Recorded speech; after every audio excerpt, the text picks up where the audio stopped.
నమస్తే. ఆపదామ బహత్తారం దాతారం సర్వసంపదాం లోకాభిరామం శ్రీరామం భూయో భూయో నమామ్యహం. శ్రీరామనవమి వచ్చిందంటే ఊరు వాడ సందడే. చిన్న చిన్న పల్లెల నుంచి పట్టణాల వరకు కళ్యాణ శోభను సంతరించుకుంటాయి. ముఖ్యంగా కోస్తా ఆంధ్రాలో ఉండే ఒక అద్భుతమైన పురాణ ప్రాశస్త్యం ఉన్న శ్రీరామ క్షేత్రాన్ని మనం ఇవాళ దర్శించుకుందాం. జిల్లా కేంద్రమైన విజయనగర పట్టణానికి 15 కిలోమీటర్ల దూరంలో ఉంది రామతీర్థం. దీనికి ఎంతో పురాణ ప్రాశస్త్యం ఉంది. ప్రస్తుతం మనం విజయనగర పట్టణంలో ఉన్న రైల్వే స్టేషన్ దగ్గర ఉన్నాం. దేశంలోని అన్ని ప్రాంతాల నుంచి ఇక్కడికి రైలు సౌకర్యం ఉంది విజయనగర పట్టణానికి. అలానే విజయనగర పట్టణం నుంచి రామతీర్థానికి కార్లు, బస్సులు, అలానే ఆటోలు కూడా వెళతాయి. ఇక్కడకు 15 కిలోమీటర్ల దూరంలో ఉన్న ఈ రామతీర్థం యొక్క వైశిష్ట్యం ఏమిటో మనం వెళుతూ తెలుసుకుందాం. పదండి.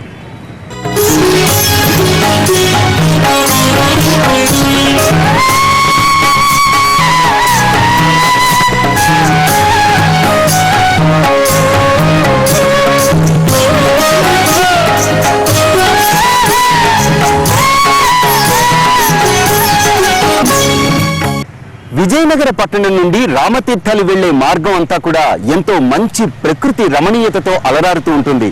ముఖ్యంగా శ్రీరామచంద్రుడు అరణ్యవాస సమయంలో కొంతకాలం ఈ ప్రాంతంలో గడిపినట్లుగా పురాణ ప్రాశస్త్యం. అలానే ఇక్కడ అందుకు సాక్ష్యాలు కూడా చూపిస్తారు గ్రామస్తులు.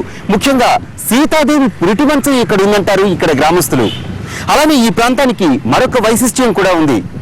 పాండవులు వనవాస సమయంలో ఈ ప్రాంతంలో కొంతకాలం గడిపినట్లుగా అందుకు కొన్ని ఆనవాళ్లు కూడా చూపిస్తారు. భీమసేనుడు తన చేతితో తలతో బండరాయిని పైకి ఎత్తినట్లుగా ఆనవాళ్లు చూపిస్తారు. అదే ఈ అద్భుతమైన రామతీర్థ ప్రాంతం యొక్క విశిష్టత.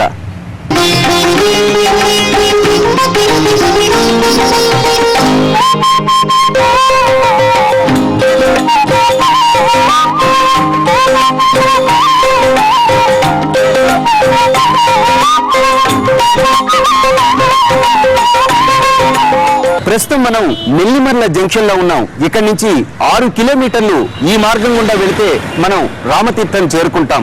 అక్కడి ప్రకృతి రమణీయతను ఆస్వాదిస్తూ మనం రామతీర్థం వెళ్దాం. పదండి.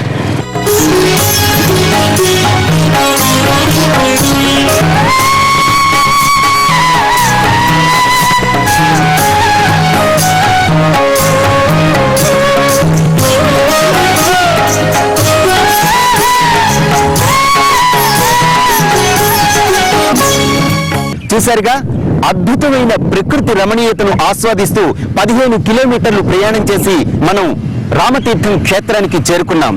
ఇక్కడ మనకి మరొక అద్భుతమైన ప్రదేశం దర్శనమిస్తోంది. అదే సువిశాలమైనటువంటి ఈ పర్వత శిఖరాలు. ఈ పర్వతాలని బోడికొండలు అంటారు. మనం ఇందాక ప్రస్తావించుకున్నట్లుగా సీతాదేవి పురిటి మంచం, అలానే పాండవ వనవాస సమయంలో పాండవులు ముఖ్యంగా భీమసేనుడు ఎత్తినట్టుగా చెబుతున్నటువంటి ఒక కొండ గాని అవన్నీ కూడా ఈ పర్వతాల్లోనే మనకు దర్శనమిస్తాయి. మరొక విశిష్టత ఏమిటంటే ఈ బోడికొండలు కిందన గంధకపు నిక్షేపాలు ఉన్నాయని ఇక్కడి గ్రామస్తులు చెబుతూ ఉంటారు. ఇక ఈ గంధకపు నిక్షేపాలున్న బోడికొండలకు ఎదురుగా మనకు దర్శనమిస్తోంది అత్యద్భుతమైన శ్రీరామ క్షేత్రం రామతీర్థం దేవస్థానం.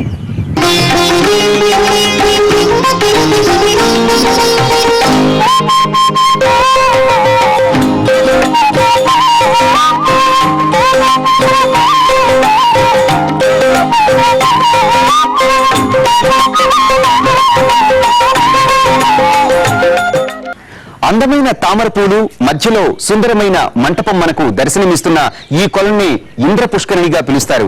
ఈ ఇంద్ర పుష్కరిణిలో స్నానం చేసి ఇటువైపు ఉన్న శ్రీరాముని దివ్య దేవస్థానంలో శ్రీరామచంద్రుని దర్శనం చేసుకోవటానికి భక్తులు వెళతారు.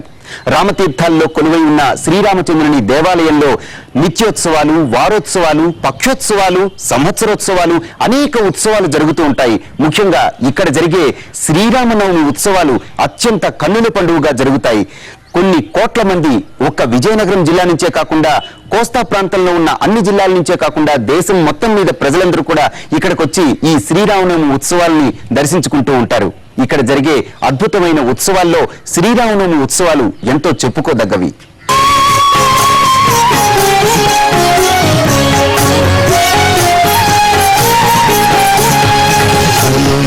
సేవిత నిజ పదరా నత सुग्रीवाभीष्टदरां प्रभृतवाणि संहारकरां वानरदूतप्रेषकरां हितकरलक्ष्मणसंयुतरां राम राम जय राजा राम।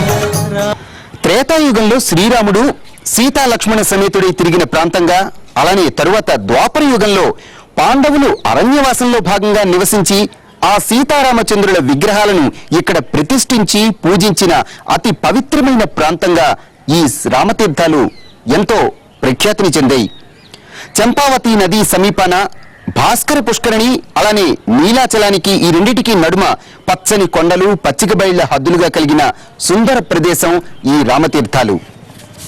మనం చూసుకుంటే శ్వేతాచల శిఖరాగ్రాన పాండవులచే నిర్మించబడిన దేవాలయం జీర్ణమవటం వల్ల విజయనగర సంస్థాధీశులైన పూసపాటి వంశీయులు ఇప్పుడున్న ఈ సుందర దేవాలయాన్ని నిర్మించారు. తదనంతరం భక్తులు దినదినాభివృద్ధి చేస్తూ ఈ దేవాలయాన్ని పునరుద్ధరిస్తున్నారు.